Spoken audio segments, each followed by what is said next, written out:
안녕하세요, 원샷입니다. 주식 초보자라면 반드시 알아야 할 금주의 주요 증시 이벤트에 대해서 알아보도록 하겠습니다. 10월 5일부터 10월 8일까지 10월 2주차 추석 연휴가 끝나고 다가오는 시점에 알아야 할 한 주간의 주요 이벤트에 대해서 세부적으로 알아보도록 하겠습니다. 자, 월요일입니다. 월요일 10월 5일 빅히트 엔터테인먼트에서 공모주 청약을 개시합니다. 양일간 개시하고요. SK바이오팜, 카카오게임즈에 이은 제3회 IPO 열풍이 불지 한번 봐야 될 것 같습니다. 세부적인 내용은 좀 이따 보시고요. 화요일엔 특별한 이벤트는 없고요. 수요일에 10월 7일에는 삼성전자 3분기 잠정 실적이 공개가 됩니다. 가장 중요한 이벤트고요. 9월에 FOMC 의사로 공개되니까 추가 부양책에 관해서 어떤 얘기가 있었는지 한번 보시도록 하시겠습니다. 자, 목요일입니다. 목요일은 10월 8일 옵션 만기일이고요. 중국의 황금 연휴 마지막 날입니다. 1일부터 8일까지 중국 연휴인데요. 8일까지는 중국 증시가 쉬니까 우리 증시에 영향을 미치지 않겠다라는 의미죠. 그리고 10월 9일에는 저희가 휴일입니다. 개천절 휴일로 증시가 휴장을 하고요. 그래서 다가오는 한 주는 4일 동안만 영향을 미치게 되겠죠. 그리고 10월 셋째 주에는 이제 빅히트 엔터테인먼트가 드디어 상장을 하게 됩니다. 그 부분도 이제 다음 주에 한번 자세히 알아보도록 하겠습니다. 자, 트럼프 대통령이 코로나 확진이 됐습니다. 10월 1일 날 뉴스가 처음 나왔고요. 그리고 지금 이 시점에는 많이 호전이 됐다고 합니다.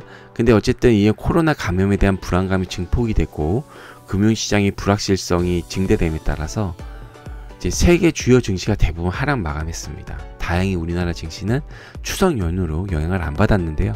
이 부분이 어쨌든 월요일부터 영향을 미칠 수 있다는 부분 기억해 주시고요. 또한 이제 트럼프 대통령이 직접 코로나에 감염됨에 따라서 11월 미국 대선에서 이제 코로나19에 대한 대응이 실패했다라는 책임론이 부각된 거예요. 오빠 너도 감염이 되잖아. 안 좋잖아. 근데 너는 그렇게 마스크 쓰지 말라고 하고 뭐 이제 이런 얘기가 되고 있고 또 지금 대선 토론 기간 중이죠. TV 토론 기간. 예, 그래서 그런 부분들이 많이 부각이 될 것 같아서 안 좋은 내용이다.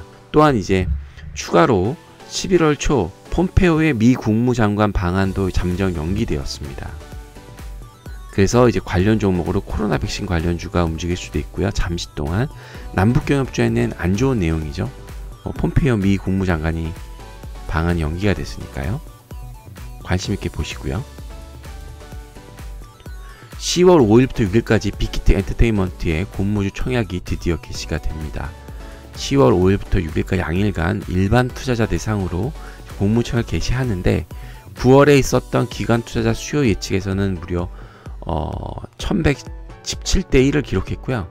공모가는 뭐 워낙 인기가 많다 보니 희망 공모 밴드 상단이 13만 5천원으로 결정이 되었습니다. 그래서 시가총액이 총 4.8조인데요. 이 규모는 기존에 있는 3대 우리나라 연예 기획사 JYP, SM, YG보다 합친 시가총액보다 많고 시장 금리가 0%대인 상황에서 SK바이오팜, 카카오게임즈의 그런 IPO 열풍을 계속 이어나갈 수 있을지가 주요 관심사입니다. 관련 종목으로는 넷마블과 DPC, 키스트가 있고요. 중요한 게 청약 경쟁률이 워낙 높아요. 그래서 개인이 1억을 청약해도 한 주만 배정받을 수 있다고 합니다. 사실 의미가 크게 없는 거죠. 근데 이제 비록 이 빅히트만 그런 게 아니라 기존의 카카오게임즈도 그랬고 SK바이오팜도 그랬고 그래서 최근 공모주에 대한 관심이 커지면서 또 개인들이 또 받기 어려워지면서 공모주 펀드에 대한 관심이 커지고 있습니다. 특히 이제 공모주 펀드라는 게 뭐 여러 가지 형태가 있는데 그 중에 이제 코스닥 신규 상장 공모주의 30%를 배정할 수 있는 코스닥 벤처 펀드에 대한 관심이 커지고 있는데요. 이렇게 공모주 펀드에 대한 관심이 커지고 이런 공모주 펀드는 당장에 그 청약 같은 거액의 청약 증거금이 필요가 없잖아요.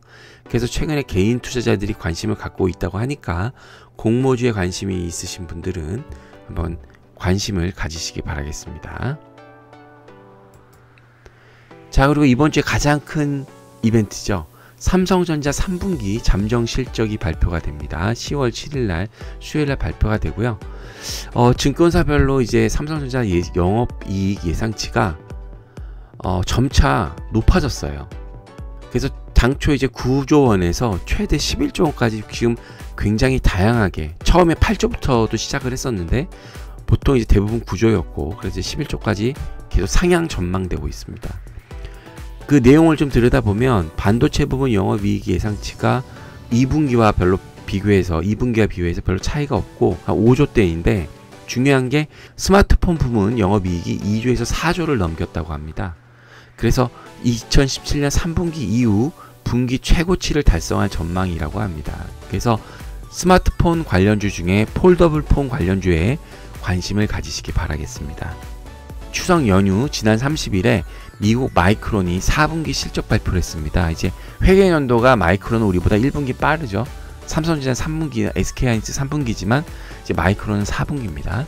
4분기 실적 발표에서 예상대로 19년 동기 대비 매출과 영업이익이 24%, 78% 증가한 수치를 발표하면서 4분기 반도체 수요에 대한 아주 기대를 만들었는데요.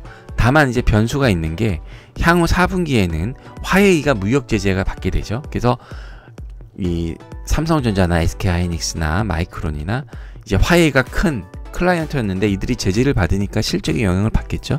그래서 그 부분이 실적에 어떻게 영향을 미칠지에 대해서 주목할 필요가 있을 것 같습니다. 자, 전반적으로 이제 투자 포인트를 보시면요.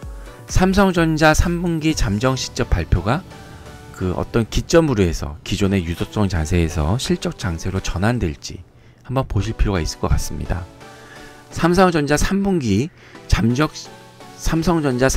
잠정 실적 발표를 기점으로 기존의 유동성 장세에서 실적 장세로 전환될지에 대해서 한번 보시기 바라겠습니다. 이제 금주의 증시를 삼성전자 3분기 잠정 실적 발표를 기점으로 기존의 유동성 장세에서 실적 장세로 전환될지 그 여부를 한번 관심있게 보실 필요가 있습니다. 앞서 말씀드렸듯이 금주 증시에 영향을 줄 수 있는 해외 변수로는 트럼프 코로나 확진, 11월 미 대선, 마이크론 실적 발표가 있고요. 국내발 변수로는 삼성전자 실적 발표가 있습니다. 앞서 다 설명을 드렸고요. 이를 계기로 유동성 장세에서 실적 장세로 전환될지 여부에 관해 관심을 가지시기 바라겠습니다. 특히 이제 중소형주를 보유한 개인 투자자께서는 10월부터 대주주 양도세 강화 회피 물량이 나올 수도 있어요. 그러니까 이제부터 꼼꼼히 모니터링 하셔야 될 시점입니다. 요 점 주의하시기 바라겠습니다.